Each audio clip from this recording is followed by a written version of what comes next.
Okay, we've got quite a small repair, but it's quite important that a laminate MDF worktop, if water gets into this, it's all going to blow the MDF and then you've got a really messy worktop.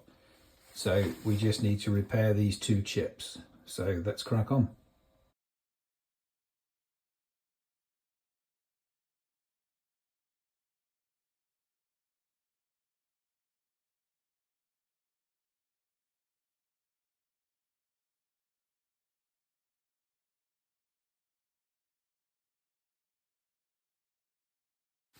So there we go, all done.